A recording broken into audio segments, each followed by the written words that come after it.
I'm Karen McDonald, and I'm the Oakland County Prosecutor. I appreciate you joining me on this sad day as our community processes the tragedy at Oxford High School yesterday. I'm going to confirm the name of the suspect this one time only during this press conference as Ethan Crumbley, age 15. We want to keep our focus on the victims of this horrific tragedy, and those are the names you will hear today.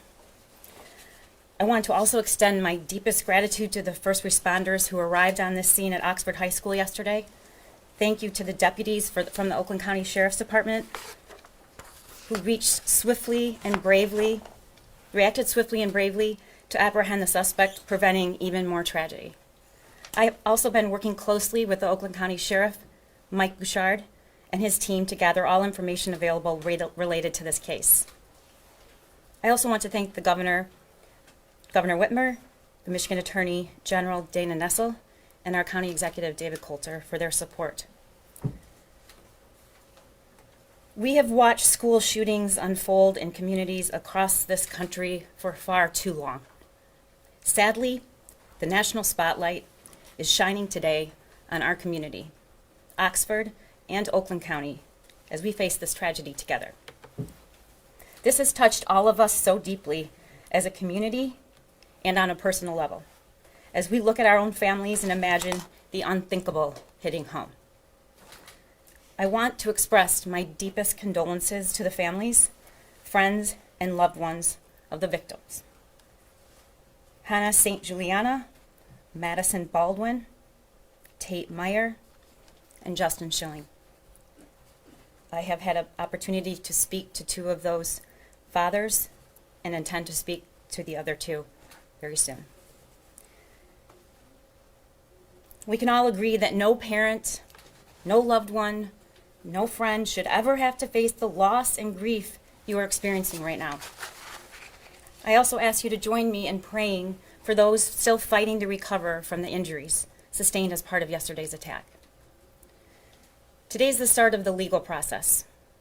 When we begin to gather and review all of the facts, when we begin to put together a full timeline of events, it will take time, but the victims and their families and the entire community need and deserve those answers. There are some facts we already know. Based on the investigation so far, I am charging the young man who took the gun into that school and shot Hannah St. Juliana, age 14, a volleyball player and a basketball player, and her father asked me to tell you that she was one of the happiest and most joyful kids. Madison Baldwin, age 17, a talented artist and big sister. Tate Meyer, a junior football player and honor student. Mr. Meyer asked me when I spoke to him if I had children, and I said that I did, and that I would treat this case like these are my own children. Justin Schilling, age 15, co-captain of the Oxford bowling team and a golfer. We are charging this individual with 1 count of terrorism causing death, 4 counts of first-degree murder, 7 counts of assault with intent to murder, and 12 counts of possession of a firearm and the commission of a felony. When the shooting started yesterday, the students and teachers and staff in the school had to act quickly to save their own lives. Law enforcement and all of the first responders had to act quickly to prevent more lives from being lost and to get help for those who have been shot. Last night and this morning, we had to act quickly to review the evidence that has already been gathered and issue these initial charges. Going forward from today, the process becomes more methodical. As the sheriff said last night, there is a lot of evidence still to be collected. There are important facts still to be gathered. The process will take time. The investigators and my office will pore through all of those facts. They will make sure that we have left no stone unturned to get to the answers to all of your questions, our questions about how and why this happened. So today is only beginning, and it's possible there could be additional charges issued very soon when that investigation is reviewed and complete. We are in close contact with the investigators and the sheriff. Please understand that I cannot and they cannot disclose any details or evidence that could compromise our case. I will not do that to the victims of these, the families of these victims and our community, and this needs to be our focus. We are ethically bound not to reveal those details. I want to explain why we are charging this suspect as an adult in this case. First, the seriousness of the crime this person committed under Michigan law.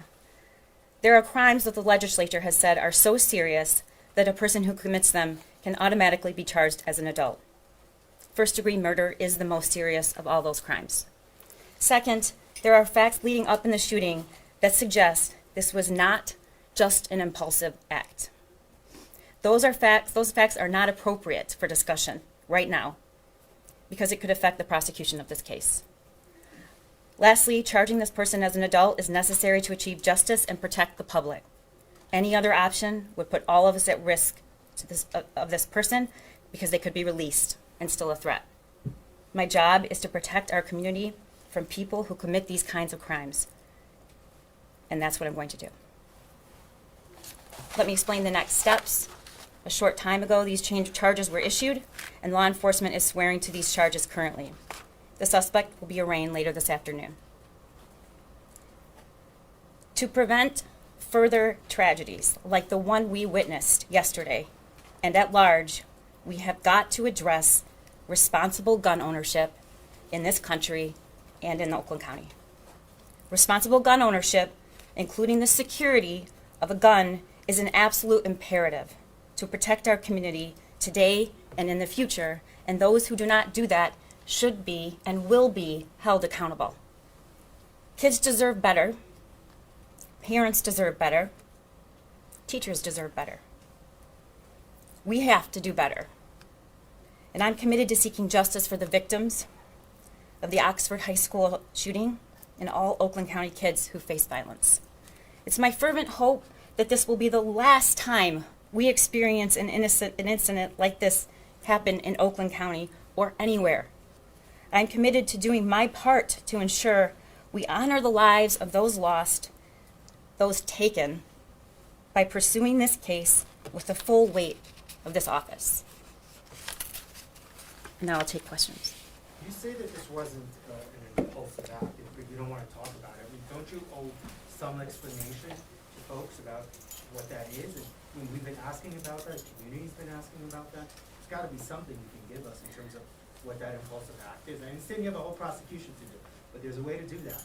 And I think given everything with this case, I think folks are owed some kind of an explanation as to what led up to this. I have a professional ethical duty not to disclose facts that will jeopardize the prosecution of the case or threaten a fair trial, which would be the absolute worst thing for the victims of this shooting. Second, we've charged 4 counts of first-degree murder, which requires premeditation. And I am absolutely sure, after reviewing the evidence, that it isn't even a close call. It was absolutely premeditated. And what about the father? Is he under investigation? Is he facing any potential charges? You talk about responsible gun ownership. We are considering charges against both parents, and we will be making a decision swiftly. Thank you. Mm-hmm. Could you spell the name of Mr. Crumbley for us so we all have it right? And also, could you talk about the arraignment? We'll be passing out the information, so you could have that name. I really don't want to mention the name anymore. I want the focus to be on the victims of this crime. Can you share at all about questions, appreciating what you've just said, that you can't delve deeply, but can you offer any clarity in regard to social media postings allegedly by this individual and whether they were authentic, not, or is that part of what you're talking about with premeditation? I can say that there is a mountain of digital evidence, videotape, social media, all digital evidence possible, and we have reviewed it, and we are confident that we can show it was premeditation. Were the victims targeted, or does it appear to be random at this point?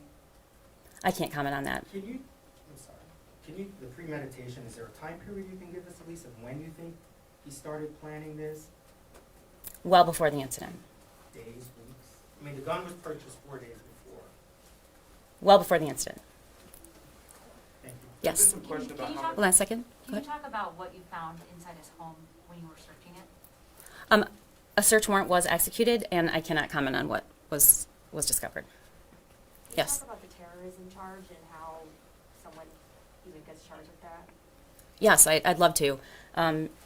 It's not a typical charge, but when we sat down and talked about the charges that were applicable in this case, the children that I have just listed and those that were injured, they're the victims in the first-degree murder charges and the assault with intent to murder. But what about all these other children? What about all the children who ran, screaming, hiding under desks? What about all the children at home right now who can't eat and can't sleep and can't imagine a world where they could ever foot back in that school? Those are victims too, and so are their families, and so is the community. And the charge of terrorism reflects that. Interactions with the parents, with the suspect's parents, how have those been right now? Difficult. Very difficult. This is unspeakable. We send our kids to school. We think that they're going to be safe. The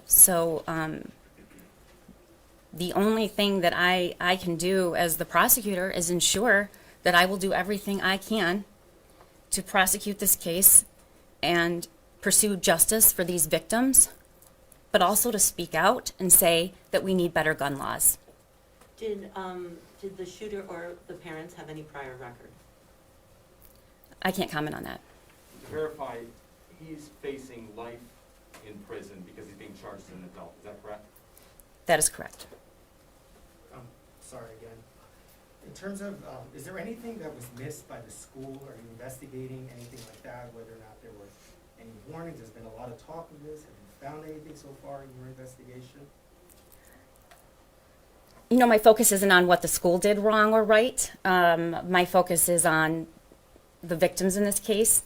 I think, as stated yesterday and evening, that the response was executed perfectly, yet 4 children were killed and multiple injuries occurred, which suggests that we really can't train ourselves out of this tragedy. We have to address the fact that people should be held accountable who own guns and are not responsible. Prosecutor, was he Hold on, given just the one gun, moment, or did he please. take Just the one gun? moment, please. Go ahead. You mentioned stronger gun laws. Are you hoping that this would be a renewal of that conversation, at least here in the state of Michigan, when it comes to stronger gun laws? If the incident yesterday, with 4 children being murdered and multiple kids being injured, is not enough to revisit our gun laws, I don't know what is. I'm a parent. There are parents here. There are parents listening. We need to make sure and want to know that when we send our kid to school, they're safe. And responsible gun ownership is imperative. It's critical. Prosecutor, did the boy take the gun, or was he given the gun illegally? He had possession of the gun. I can't state. I can't comment any further. Do we have a name of a defense counsel on the record for the defendant at this point? I do not. Can we get clarification on the victim, Justin Schilling? Was he 15 or 17? Justin Schilling was 15, I believe. Let me just make sure I'm accurate. Yes, he was. 15. Yes. Do you have a time for the arraignment this afternoon? It should be in the next couple hours. Yes. Is there any concern in terms of prosecuting this individual with his mental stability and previous treatments and conditions that he may have gone through before? We have no reason to be concerned about that based on what we know. Okay. Yes. When you talk about responsible guns, what in this case was done wrong? I mean, it seems that, as the sheriff said, the father walked in, purchased this weapon. What was done wrong in this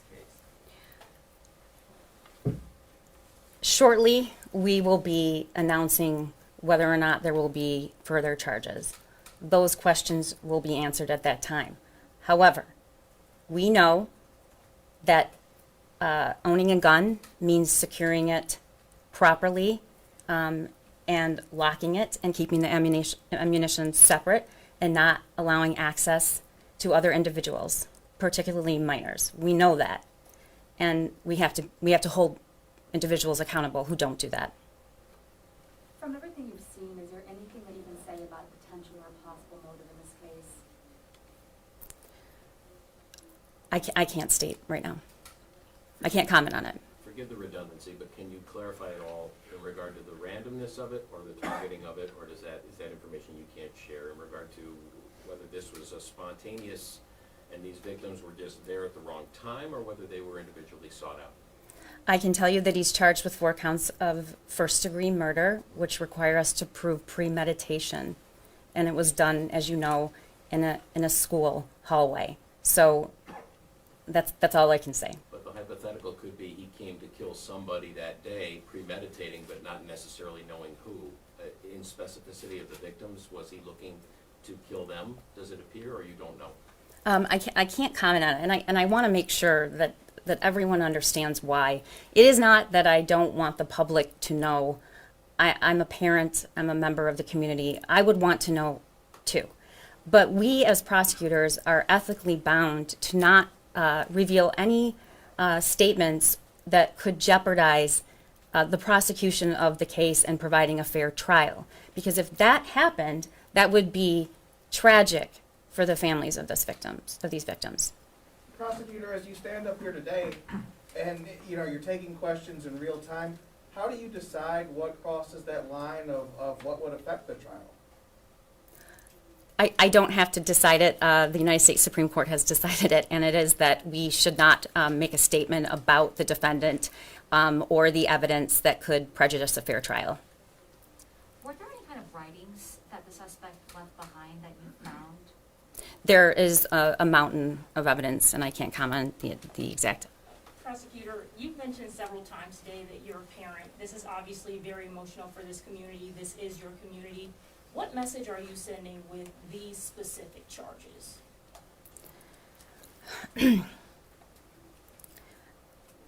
That we have to do better. How many times does this have to happen?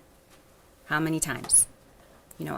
Everyone knows we have become desensitized to school shootings. And I think about those parents who said goodbye to their children on their way to school, not ever contemplating that they wouldn't be safe there. They were not engaging in any risky behavior. They were innocent children who went to school. And so we're going to hold the people responsible accountable. And we're going to receive justice for these victims. And hopefully we're going to start a long-going conversation and move the needle on appropriate gun control. You mentioned a mountain of digital evidence. A number of social media accounts that apparently seem to be linked to the shooter have been taken down. What's the cooperation like with those social media companies, Instagram, Facebook, whatever, to preserve that evidence provided to prosecutors as you're building your case? We have digital evidence like that in almost every case now, and we and our investigators and law enforcement agencies are well equipped to preserve it and to investigate it and discover it. Could you talk a little bit more about those conversations with families? Did those happen today? Were they by via the phone? How did it take place? Today on the phone. Thank you so much.